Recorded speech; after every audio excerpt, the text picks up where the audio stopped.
Bismillahirrahmanirrahim. Assalamualaikum warahmatullahi wabarakatuh. Alhamdulillah, wassalatu wassalamu ala sayyidina Muhammadin wa ala alihi wa sahbihi ajma'in, amma ba'du. Di antara tanda-tanda seorang hamba yang dekat dengan Rabbnya adalah lisannya senantiasa dihiasi, dibasahi dengan zikir dan berdoa kepada Allah Subhanahu wa ta'ala. Seorang hamba yang memiliki koneksi kuat dengan Rabbnya, maka setiap saatnya dia selalu mengadukan segala sesuatunya kepada Allah Subhanahu wa ta'ala. Dan sesungguhnya siapa yang dibukakan pintu doa, maka Allah bukakan pintu rahmat kepadanya. Sebagaimana dalam sebuah riwayat dijelaskan, an Abdullah bin Umar radhiyallahu anhuma, anna Rasulullah sallallahu alaihi wasallam qala, man futiha lahu abwabud du'a, futihat lahu abwabur rahmah. Wa ma su'ila Allah syai'an habba ilaihi min ayyus alal afiyah wa anna du'a yanfa'u mimma nazal wa mimma lam yanzil. Rawahu Tirmidzi. Dari Abdullah bin Umar radhiyallahu anhuma, sesungguhnya Rasulullah sallallahu alaihi wasallam bersabda, barang siapa yang dibukakan baginya pintu doa, dimudahkan berdoa, maka sungguh ia telah dibukakan pintu rahmatnya Allah Subhanahu wa ta'ala. Dan tidaklah Allah diminta sesuatu Allah lebih cintai melainkan permintaan hamba itu tentang al-afiyah, keafiatan. Dan sesungguhnya doa itu bermanfaat, baik ketika doa itu diijabah ataupun tidak diijabah, belum diijabah. Hadis riwayat At-Tirmidzi.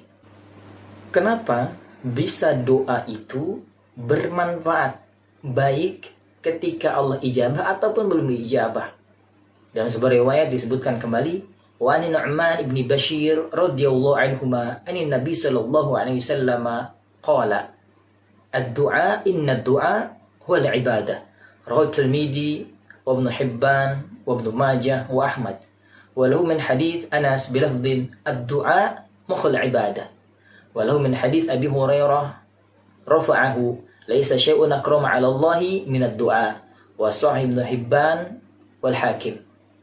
Dari Nu'man bin Bashir radhiyallahu anhuma, bahwasanya Nabi sallallahu alaihi wasallam bersabda, sesungguhnya doa adalah ibadah.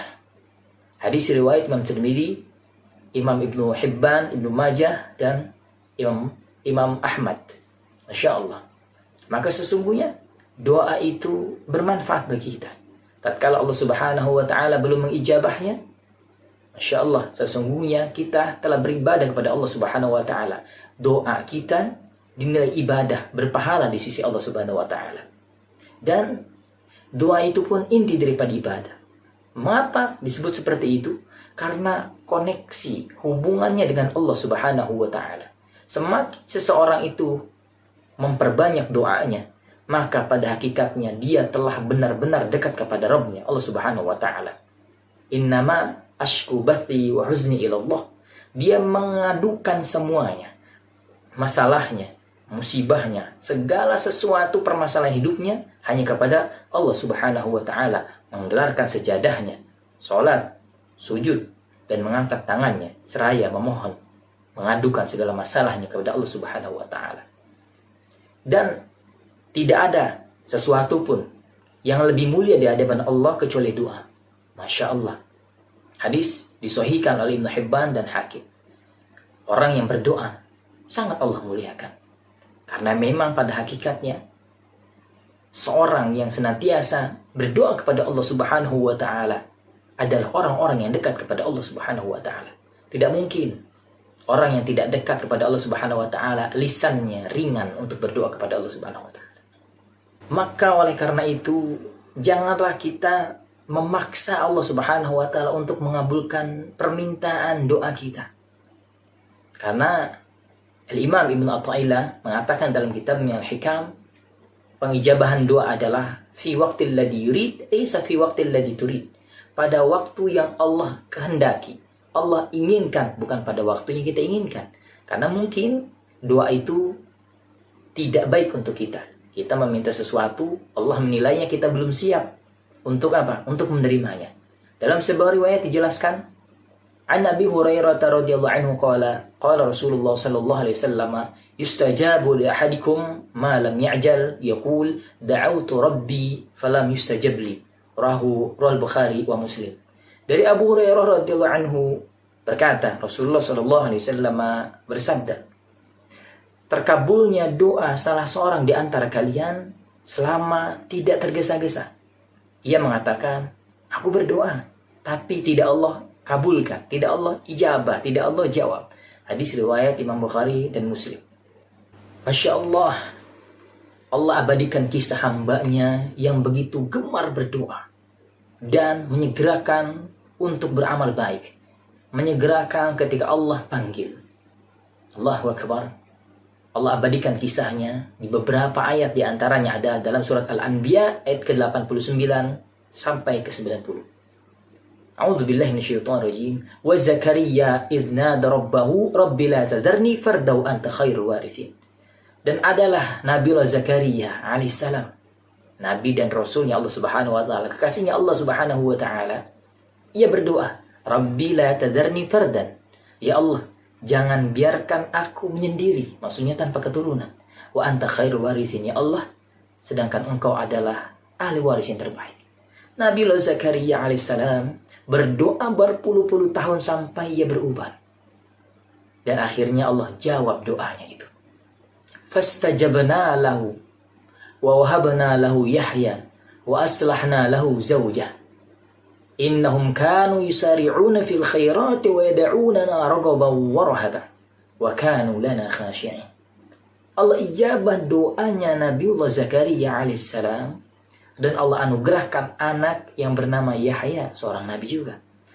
Dan Allah perbaiki istrinya, yaitu dengan mengandung. Allah berikan kesempatan, Allah hadiahkan sebuah kehamilan. Mengapa seperti itu? Di antaranya adalah yang membuat beliau sampai ijabah doanya, beliau selalu gemar berdoa.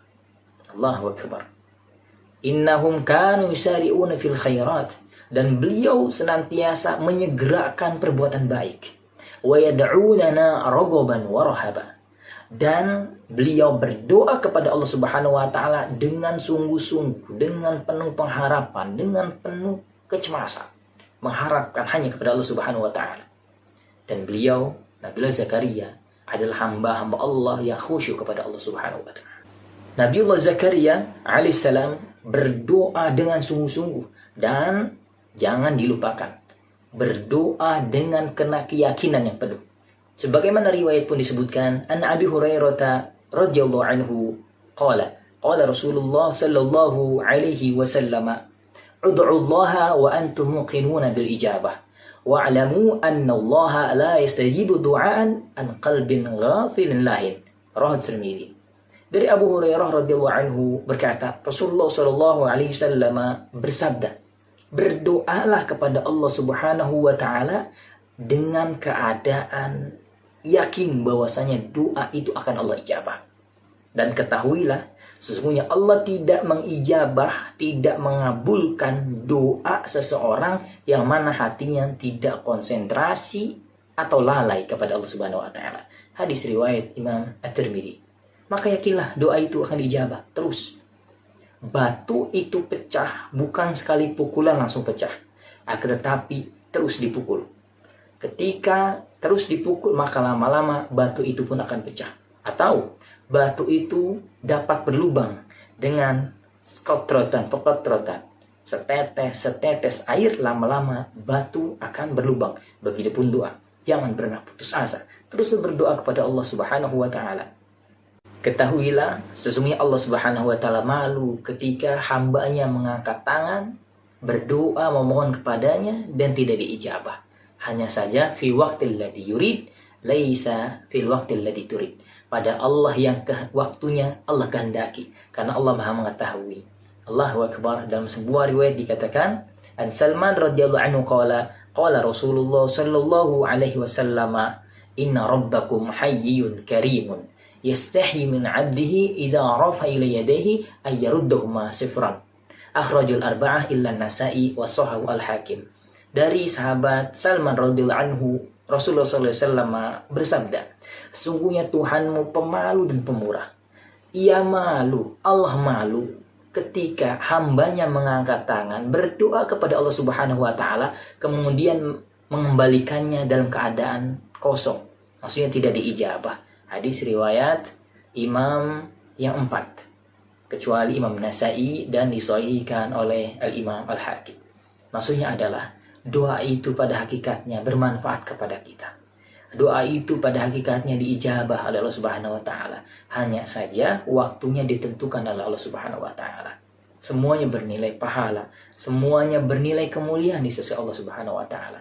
Maka doakanlah dan doakanlah saudara-saudara kita. Karena pada hakikatnya ketika kita mendoakan saudara kita, doa itu akan berbalik kepada kita. Karena doa itu akan diaminkan oleh malaikat-malaikat. Allahu Akbar. Wallahu a'lam. Assalamualaikum warahmatullahi wabarakatuh.